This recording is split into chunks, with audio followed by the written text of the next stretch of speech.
Hello, everyone, and welcome into episode 139 of the Stomp the Bus Show. I'm your host, Mark Harris, and the Sun Devils are 1-0. 1-0 in conference play, baby. It came in a weird way. Dillingham said after the game, when you win the turnover battle 3-0 and you need a last-second field goal to win the game, not everything went to plan. He didn't say that exactly, but that's the gist of it, and I agree, but still, good win for this team. It never. There were points where it felt like ASU was going to pull away, and they never, never quite pulled away. But they got the job done all the same. Before I dive into that game, preview the TCU game. Please like and subscribe on YouTube, rate and review on your podcast platform of choice, and remember to follow the College Huddle Podcast Network. I'll be checking out the CGA tour for Oklahoma State, gone on his show a few times. And interesting news in the Big 12 with Oklahoma State firing Mike Gundy. Nobody is safe. So that's an interesting storyline in the league. Unfortunately, ASU does not get to play Oklahoma State this year. That would be nice. So, oh well, at least they didn't lose last year. Anyway, I predicted ASU to start the season 3-1. And that one loss was at Baylor. I don't feel bad about that prediction because this was a game ASU definitely could have lost. But I just think that this was a game. I think these were two relatively even teams with how ASU's offense is playing right now, with kind of some of the kind of clicking into gear that needs to be done with this ASU offense. You saw a little bit more of it last week against Texas State. And then I do think you saw some good signs in this game as well, but it wasn't all great. The defense was outstanding for most of the game and then gave up 2 touchdown drives in the fourth quarter that let Baylor, take a lead and then tie the game late. But I really can't. I mean, the thing is, you can't really ask the defense to do much more. Sure, they could have gotten that one of those stops on fourth down. The last touchdown to Trigg, I can't even really be upset at that play. That was just such a great play by him and good throw by Robertson. The giving up the 3rd and 22 was brutal. That was awful. But I mean, I guess I'm starting with the end of the game. It's kind of nice that Baylor scored quickly. Had they scored with 30 seconds left, then the end of the game becomes a lot different. So ASU was at least, in the weird way of football, giving up those 2 big plays, the 3rd and 22, after a great sack by CJ Fight. So glad. I mean, annoying that won't matter as much, but oh well. And then the play to Trigg, 30-yard touchdown to Trigg, it's not great in the moment, right? I don't think ASU was going to win this game if it went to overtime with some of the things. I feel like Baylor's offense had kind of starting to figure some things out as the game went along. But you give this team 2 minutes and they go right down the field. I thought the final drive, I'm going to start at the end. I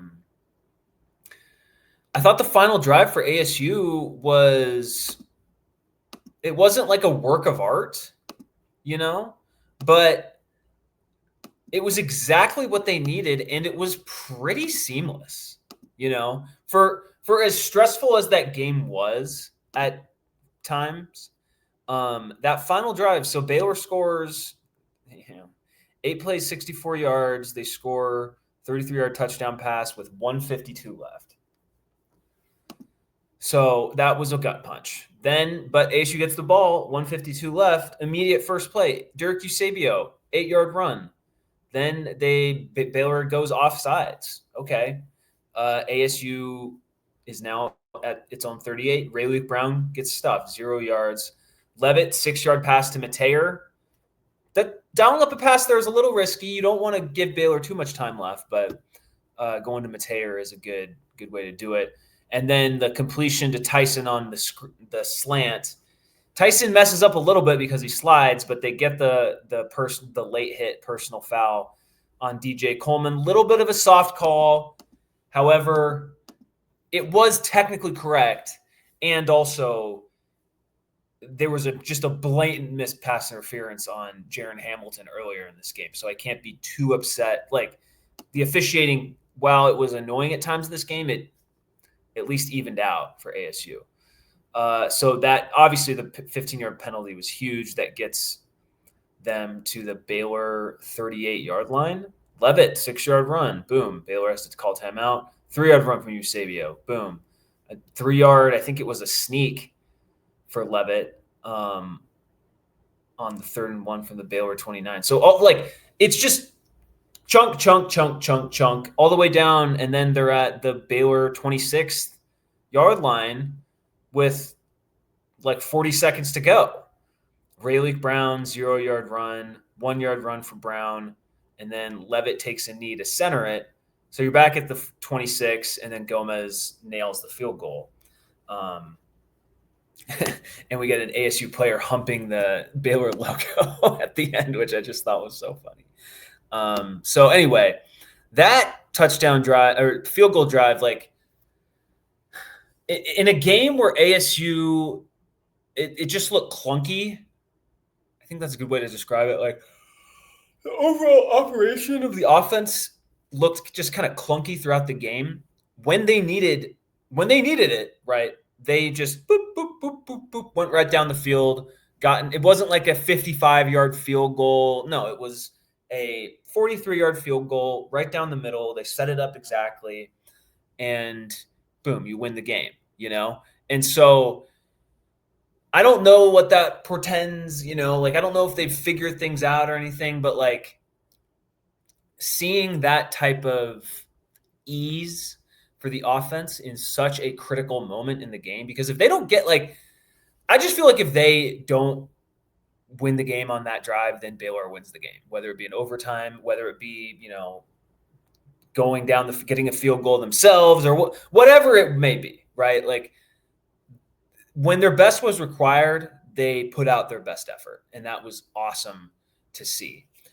The touchdown drive before, ASU was down at this point. This was just such a critical drive.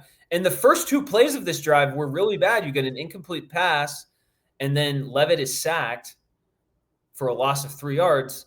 It's now 3rd and 13, and hero of the game, Derek Eusebio, just runs wide open down the middle of the field. Levitt throws a bomb to him, and you're set up. Now you're at the Baylor 26-yard line. Rayleigh Brown, 8-yarder, another 3-yard run, 4-yard pass negative 4-yard pass to Kyson Brown. Go backward. And then Levitt makes a great throw, and Tyson makes just an absurd catch, just hanging in the air for the go-ahead score. And then people were upset at Marcus Arroyo throughout this game. I get it. Some of it anyway. I think some of it in the first half was just Levitt not seeing the field great. That 2-point conversion play was pretty sweet. It was pretty sweet. That was a excellent design, execution, everything. That's what you want to see. So clearly they were saving that 2-point conversion call for when they needed it, and it was ran to perfection. And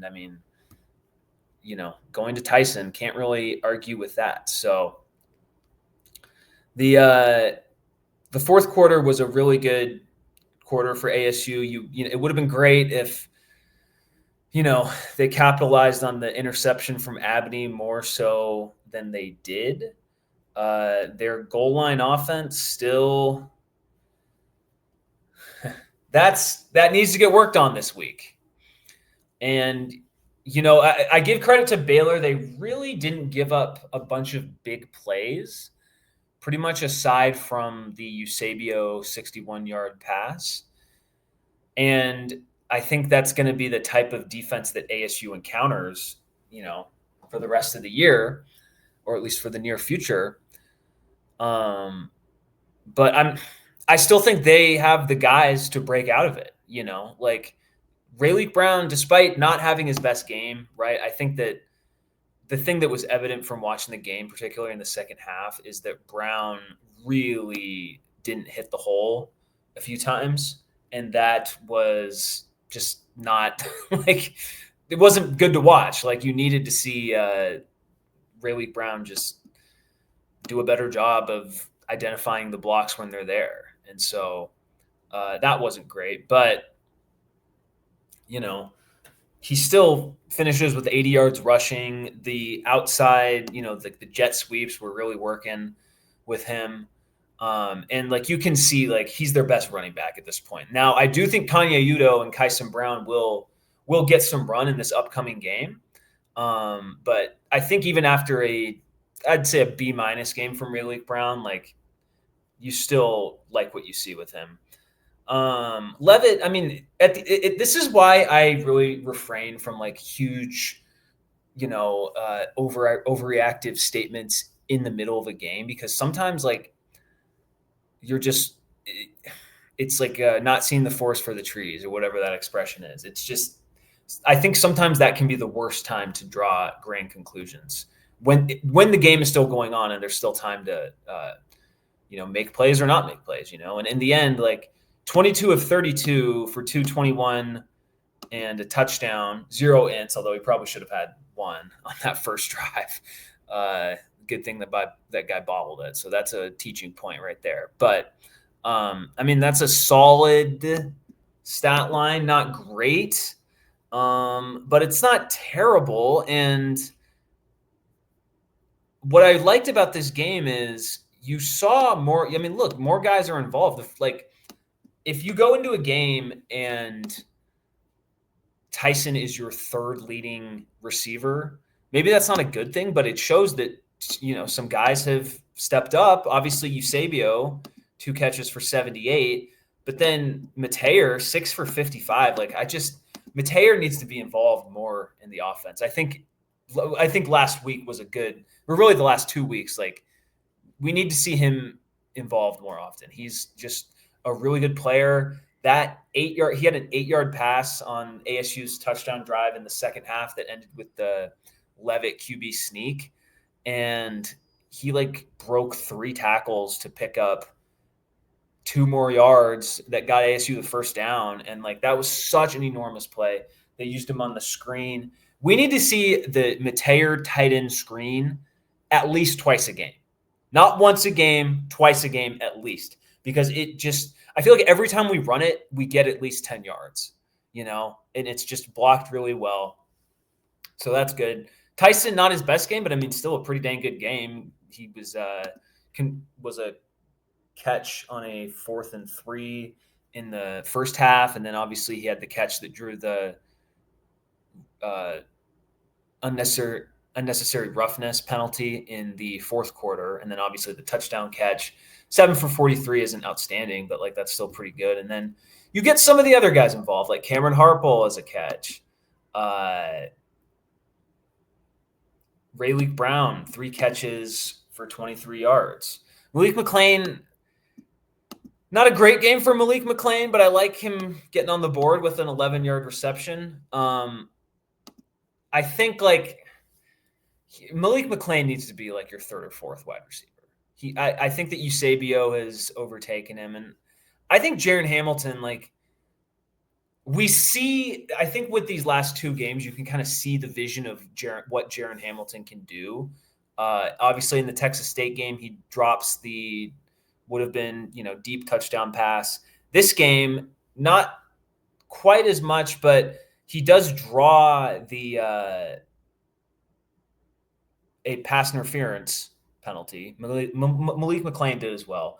And then he also should have drawn another pass interference penalty too. So I think we're going to continue to see more of Jaron Hamilton in this offense. And I think he can cook a lot of these DBs that he's playing, man. Like, he's not going to get the best defensive back or bracket coverage from any of these teams that he's facing in the future. So, like, if you can get Jaron Hamilton with a one-on-one on a deep pattern, like he's shown that he can do like the hardest part of it, which is like getting separation. If you're drawing PIs in the Texas State game or in Baylor, and then if you are open enough that you like would have had a touchdown if you caught the ball, like all that stuff, that means that he's getting open. And that's something that can translate from week to week, as opposed to like if he was just, making all these contested catches or whatever. So I think the passing game, the progression has gotten a little bit better. And I think you saw in the second half, like they just looked more comfortable. And there were less stupid penalties from the offense too. There were two really bad. There was a holding penalty on McClain that was just awful. There was a penalty on a Rayleigh Brown pass. So like if the penalties can just get cleaned up a little bit, like they're not that far away. The penalties can get cleaned up a little bit, then this offense, I really think like it's not far away from really breaking out. So, you would have liked to see more against Baylor's defense entering the, like, there's no doubt about that. Like, I do think that, like Baylor's defense did make some individual, like good plays. I think that they had it was the 4th and 1 that ASU didn't get. And it was like a flat pattern to Tyson, executed well. Levitt throws a good enough ball, caught by Tyson, and then the guy just takes him out just before he can pick up the first down. So that wasn't great. I do think there's still work to be done. Obviously, like ASU probably should have scored like 35, 34 points in this game. Like they just whether it be some of the, after the fumbles and the interception from Abney, like they should, like, I'm okay with like not getting a touchdown on all of those, but you probably should, like, you should probably get 2 touchdowns on that instead of 3 field goals, right?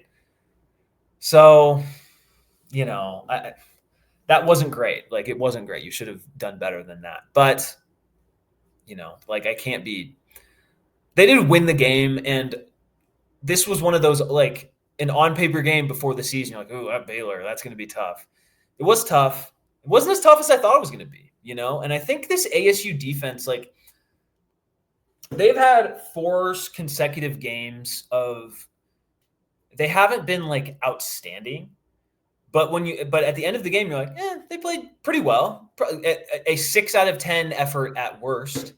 And, I mean, ASU's offense did not help them out for a lot of this game. And when you look at the drive charts, so they get the fumble right away. ASU gets a field goal. Then this is on a full standard drive, this next one. 11 plays, 51 yards for Baylor, and they are forced into a field goal on a 3rd and 10, or on a 4th and 10. So they didn't even really and it was a long field goal too. And that, you do that drive against other college teams and they miss that long field goal. So then ASU punts, but then they force a 4 and out on their own 17-yard line. So again, another good series from they start out with 3 consecutive good series. Then they give up a touchdown. Okay. Then this might be one of the ASU punts after that touchdown. Then ASU, like, just does a great job on the final Baylor defensive possession or offensive possession of the first half. Give up a quick 9-yard pass, 2-yard run for the first down. Okay. But then Clayton Smith, with a great rush, draws a holding penalty. So all of a sudden, Baylor is back at 1st and 20 on its own 36. Incompletion. 3rd and 20, 11-yard pass, sure, but then it's 4th and 9. They have to punt.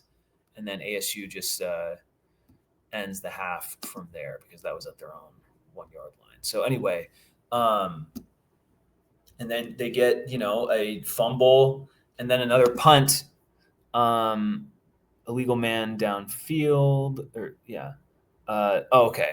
There was, incomplete pass, they declined the illegal man downfield, incomplete pass, another incomplete pass, and then it's another punt. So, like forcing two, like Baylor's a good offense. Like forcing punts on a team like Baylor is good. And so I give this defense credit.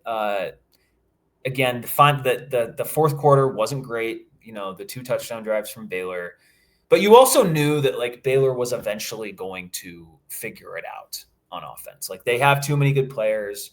Trigg is a beast. I mean, that touchdown he scored where he reached his arm out and it looked like a fumble at first. Like that was just an amazing play. They have a good running back, solid wide receivers, and like I can't be too upset with the defense. Like if you had told me entering that game, yeah, ASU is going to hold Baylor to 24 points. I would take that right now. If you tell me today on September 23rd, ASU is going to hold TCU to 24 points at Mountain America Stadium, I will take that right now. I think the offense is at a place where it doesn't always look great from a down-to-down perspective, but they have Levitt's rushing ability. They have his connection with Tyson. They have a pretty good group of running backs. And now you have – offensive line's been pretty good. Not great, but it's been pretty good. And you also have more of these guys emerging. And they emerged in a – like this was a real stress test situation, right? That 3rd and 13 with – 3rd and 13, there was 7:50 left in the 4th. So it wasn't completely end of game. Like you were going to get another possession most likely. But that was, that was a big swing moment right there. And for Derek Eusebio to come up big, like this guy, I think that, I mean, I'm not breaking news here, but like I think he's going to be much more involved as the season goes along. And the fact that they trust him to run the ball, I think is really interesting. And it shows that like he has the requisite athleticism to be out there. I think that's something when you see a guy like Eusebio, he doesn't look the part necessarily, but if you can have a 61-yard touchdown completion and then another 17-yarder completion, like that's an athleticism in and of itself, and then you add on 2 rushes for, I believe, 11 yards, like you have enough to do the job against maybe Texas Tech's defense is too much or Utah's, but like all these other Big 12 defenses, I'm not super worried about in terms of like how his or ASU's in general athleticism translates. So, I mean, we definitely will see more Eusebio. I think that teams are going to have to like account for him more now. And I think the running to him also, like that's one more thing that the defense has to account for. And I like that. So anything else? I thought another great game from Keyshawn Elliott at linebacker. I believe his 2nd sack, 2 tackles for loss, pass defense, like incredible. He's just a great player. Keith Abney, another great game. We talk about Levitt and Tyson as the potential first-round players.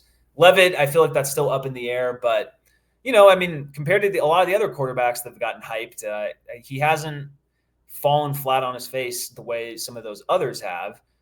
He also hasn't gotten injured like John Mateer.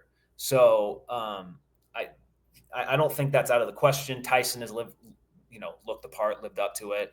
And Keith Abney is like might be the 2nd cornerback taken off the board. And he with the play he made today, like or on Saturday, like that was a huge, that was a winning play.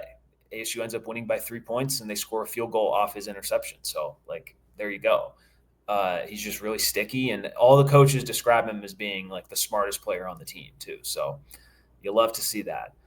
I thought Breedlove played pretty well. CJ Fight, 2 TFLs, a sack. Adrian Wilson,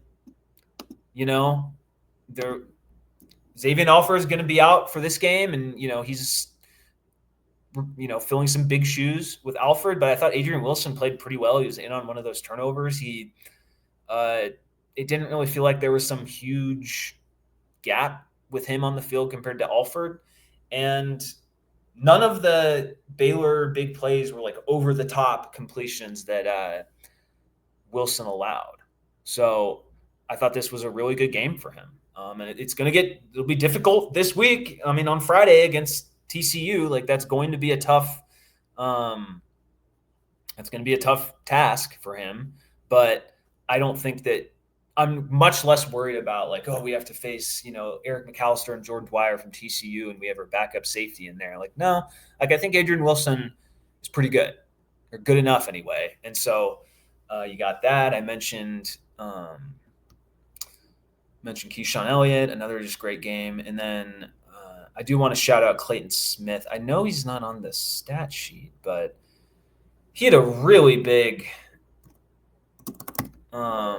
no, he's not on the stat sheet. Interesting. He had a great series right before the end of the second half, drawing that holding. I believe he had he made another play on that as well. And so we've seen with Clayton Smith, he looks to be better this year than he was last year, and that's all you can hope for. So just a good win. Like this was a win. It's good to win games on the road against quality teams where not everything went your way. I know some things definitely did go your way. Like you got 3 turnovers compared to their didn't turn it over. Like that is something that went your way undoubtedly. But you had some bad, I'd say penalty luck, just some bad execution at points. And so I mean, you can't be too upset, right? Like I think everyone would have not everyone, but I think most fans would have taken 3-1 to start the year, just because I think a lot of that at Baylor game, this was going to be a tough game no matter what. And so I thought forcing Robertson to go 25 of 39, 6.4 average, that's pretty good by the defense, and the offense just played much better in the second half, right? And so there you go. I think that this was a big win while still acknowledging that and I think this is what we've seen coming out of Dillingham and Levitt. There's still Dillingham's point is we are close to breaking out, and I think you can kind of see that. And this is a big win to build off of. So getting off to 1-0 start is something that ASU really hasn't done that much in conference play in the last 10 years, including last year. And, it's better than the alternative. This would have been an absolutely crushing loss. Crushing. If you went on the road, played a pretty good defensive game, had 3 turnovers in your favor, and still lost, it would have been crushing. And so now we don't have to deal with that. And oh, by the way, we have a good kicker. And I loved Gomez's explanation after. He's like, "Oh, I just make these kicks all the time. I didn't even look." I'm like, that's what you want. So 1-0, I'd give it a solid B game from ASU. Obviously not perfect, but it's a good jumping board to start. And now you get your first Big 12 home game when the number 24 TCU Horned Frogs come into Tempe. I'm going to start with, I don't always talk too much about the betting lines, but I think it's pretty interesting that ASU is a 2.5 home favorite. They started out as 1.5 home favorite. And, look, Josh Hoover is a good quarterback. I don't know if he's better than Robertson. I think people have talked about him as being better than Robertson, but I don't know. I think Robertson's played Auburn, SMU, and now ASU. Hoover has played North Carolina, SMU, and an FCS. Well, Roberts played an FCS opponent as well. So, and I think we've seen from North Carolina, TCU deserves the win that they deserve the praise they get for beating the crap out of North Carolina, but North Carolina is just a bad Power 14 at this point. Maybe they improve as the season goes along, but that's not a super impressive win. It's better now, but it's also not that great. So like Hoover, like I do like that. Hoover is good. He will make some plays on against ASU, and there's no doubt about that. He's not much of a runner though. 9 carries, 30 yards, long of 13. Finished last year with negative rushing yards. I get that sacks. So that's good. Like I don't these rushing quarter like that's just an extra thing to deal with. And he doesn't really give you that. So I like not having to deal with a runner. I mean, one of the biggest plays in this game was Robertson overthrowing a receiver on a 3rd and 10 when he could have easily ran for the first down. And Robertson's maybe not quite as good of a rusher as Levitt. Like Levitt, his rushing ability every game, it's like, damn, like this dude just makes plays. But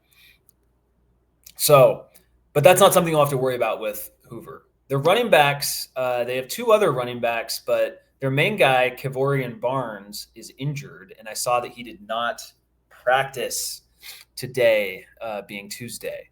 So if you can make this team one-dimensional, there's still going to be a team that throws the ball all the time, but like you always want to make a team one-dimensional when you can. So we'll see what happens with Barnes. They have 2 other like okay running backs behind him, but I think that's something to watch for. Eric McAllister, I got to talk about him. I mean, he had an outstanding game against SMU. Outstanding. 8 catches, 254 receiving yards, long of 70, and 3 touchdowns. Like, that is incredible. I am also kind of glad, like, he had this game last week. It is so incredibly difficult for any wide receiver to, like, stack a performance like that, and just look at his 2 other games. Was he a much worse player week 1 when they played North Carolina and he had 3 catches for 20 yards? Probably not. 2 catches for 43 or 46 against Abilene Christian. Yes, Abilene Christian. So like he had good games before, but not like unreal games like he did against SMU. I'm sure he'll get targeted more this week than he did the first 2 weeks, but I don't think we have to anticipate him like, oh, is he going to have 200 yards again? Like, I don't think so. So they have another really good receiver in Jordan Dwyer. So I mean, this is a good receiver unit that we're facing up against, but I think we faced up against a pretty good receiver unit last week at Baylor, and I think we faced against a pretty good receiving unit at Mississippi State, and I think for Group of 5 standards, we faced a pretty good receiving unit against Texas State in week 3. So I don't think that like facing good receivers and a good passing attack is just some like foreign thing that this defense won't be able to handle. They'll get beat a few times, like that's going to happen, but I don't think that like it's going to be some overwhelming thing that they just won't be able to handle. I think the defense has played disciplined for the most part football when they don't stupidly decide to run a safety blitz. I'm not going to get over that one. Not going to get over it. And so, I think that like ASU will at least be able to like limit them a decent bit. So we look at TCU. Their offense is good. I think that it's a little overinflated just based on the fact that North Carolina is just much worse than anyone thinks that they were going to be.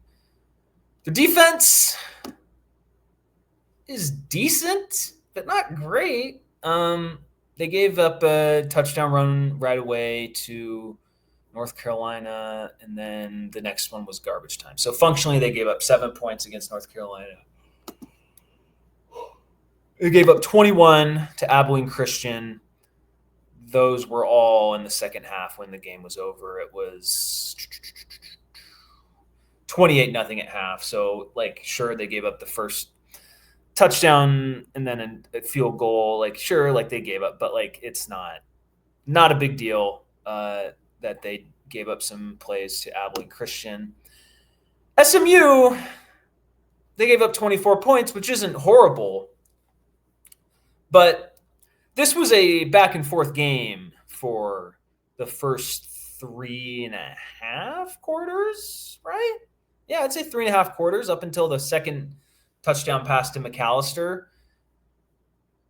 SMU was up in the fourth quarter. So this is two things. Like ASU, like they're going to be able to get some plays on this TCU defense. But again, like this is a really good TCU offense. And so they came back from a fourth quarter deficit last week. They're capable of doing that this week as well.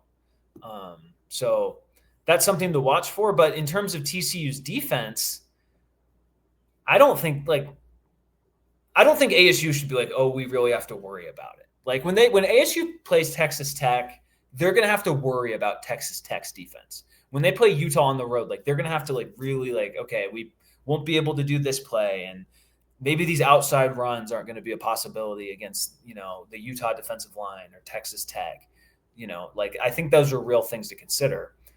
I also can't get like they have 1.5 sacks from Ansel Din Mabua.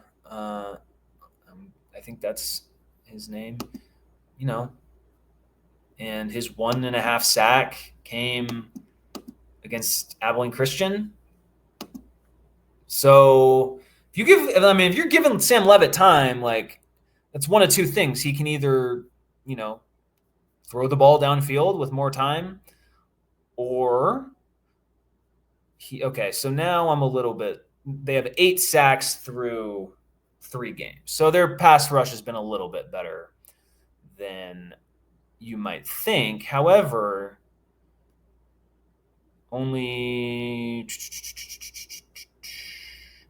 so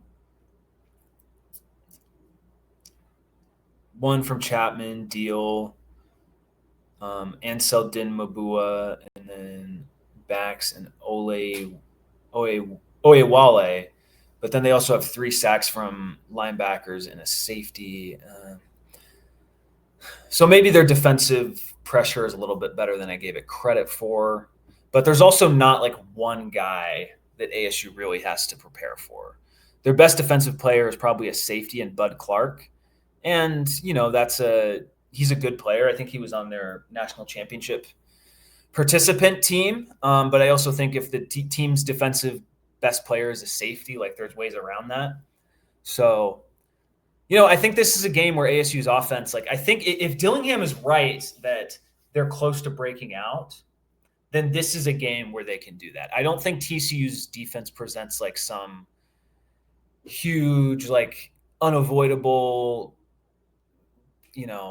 opponent that ASU has to overcome. I think it's more of if ASU executes its offense and if Rayleigh Brown hits the holes that are there and Sam Leavitt doesn't overthrow a guy or miss a guy streaking over the middle, as he's done in past games, then ASU's offense can hum at a more efficient rate. So I think this team's learned a lot in the past 4 games. We're already a third of the way through the regular season, which is crazy, just as I say that. But I think this TCU defense, like there will be yards available against them. And so and ASU is going to need to – I don't think ASU can win this game scoring 27 points again.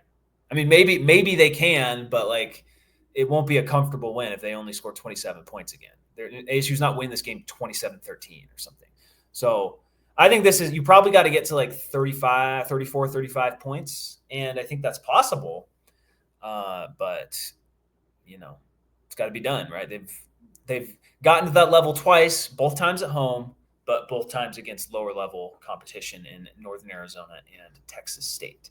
So this will be a difficult challenge for sure. I like that it's on a Friday night, and I like that despite ASU being a favorite in this game, I like that TCU comes in ranked. I think that just adds a little bit more juice, and usually like ranked teams going on the road for a weeknight game, which is what this would be, it doesn't go well for them. It's not advantageous for them at all. They also had to play a pretty tough game, an emotional game, right, against a rival in SMU the week before. And so sometimes that can be detrimental in playing a team the next week because you expended so much to beat. In TCU's eyes, like you expended a lot to beat a college football playoff team from last year and in SMU. And so like now you got to do it again. Granted, they will have the carrot of this is Big 12 play now. This is a chance to go 1-0 in the Big 12 or whatever it may be. So that's big. I'm glad ASU plays this game at home. ASU's been pretty dang good at home the past 2 years under Levitt and Tyson and everyone. And they've, including like a win against UCF that they maybe shouldn't have won. So, and I also come back to that win over Texas State. Like that's the best. That was a really good game for ASU, and they were up 20-3 like that. And when you look good like that at home, it just builds confidence. And so I think that they can just put a little bit more together in this game, and you can have another winning result. I was going to say a similar result. I don't think ASU like blows the doors off TCU, but I think it seems fair that they're favored. So as I wrap up this little section about it, I'll predict ASU wins. I'll go 38-30. I think TCU gets some points on this ASU defense, but I think ASU has shown like they're kind of growing a little bit each week, and I think that it'll come together more in this game in a 38-30 win over TCU. I also wanted to share something about the weather on Friday night in Tempe. Click the wrong button, so let me share it again. Okay. So we see the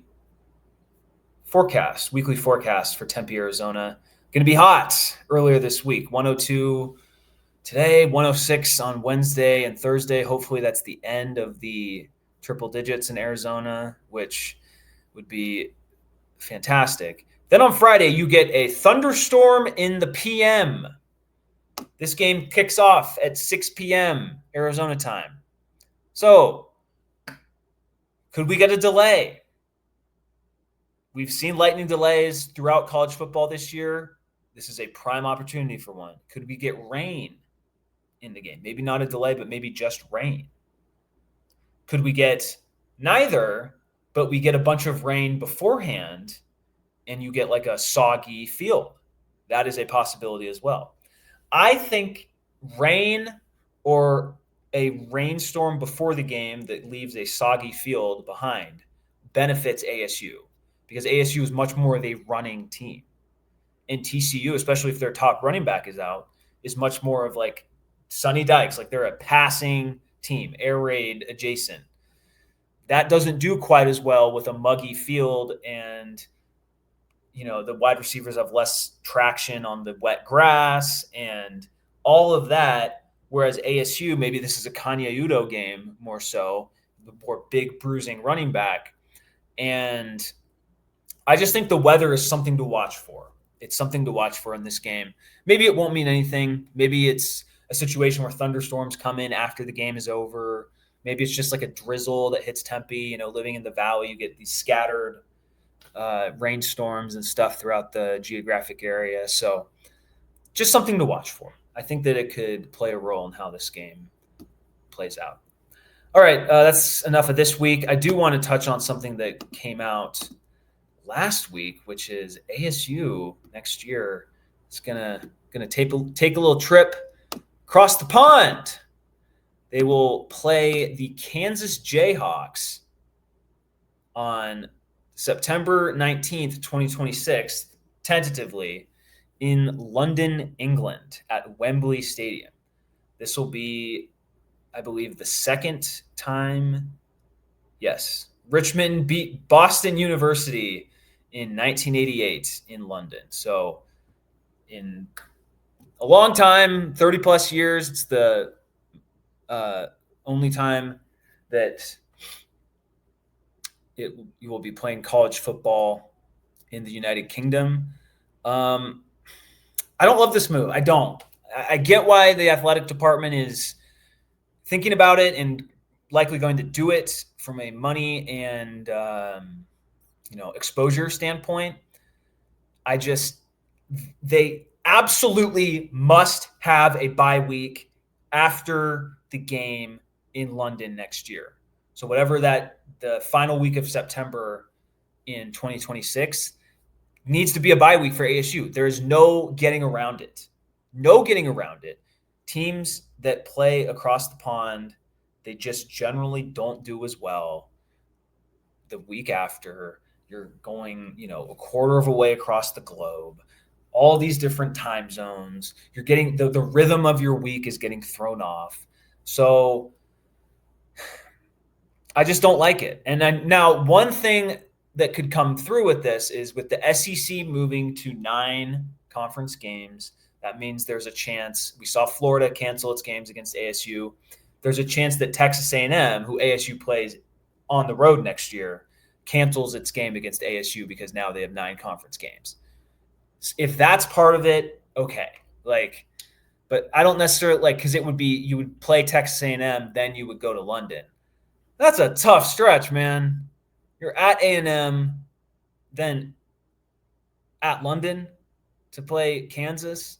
Now, the saving grace is that you don't give up a home game for this, right? But, oh, man, I don't know. I just don't love it. Don't love it. I get why it would be considered, and I get why I get why it would be done. It's not like Michigan's playing Western Michigan in Germany and TCU and North Carolina are playing an Ireland game next year. I get it. But I don't know. I just think it's more of negatives than positives, And I could see this being a Michael Crow thing, being like, oh, this is a great opportunity to get our brand out there on an international level. And all of that I do understand. But from a football perspective, I don't think it is advantageous at all. But if ASU wins in London, it will be pretty cool. I won't lie. So, and you know what? It's good if you're playing Kansas. I like playing them without Jalen Daniels because he is good, and as we saw last year, and as Kansas is showing this year, he's a good quarterback, and so he will be gone by then. And maybe you'll bring back Levitt. Who knows? But I don't know. I guess Kansas could be saying the same thing. Oh, we won't have to play Sam Levitt. So who knows? But I think it's more of a negative than a positive. So I'm open to learning more. More information will come out about it, but it just seems like it's being made not really for football reasons and more for exposure reasons. So now, granted, that's the way a lot of decisions are made in college athletics, so it's not super surprising. But I don't love it. But I will admit, it is kind of cool, and the spectacle of it is kind of cool. So that's my take on that. All right. Thank you for watching. Thank you for listening. Please like and subscribe on YouTube. Please rate and review on your podcast platform of choice. And as always, go Sun Devils.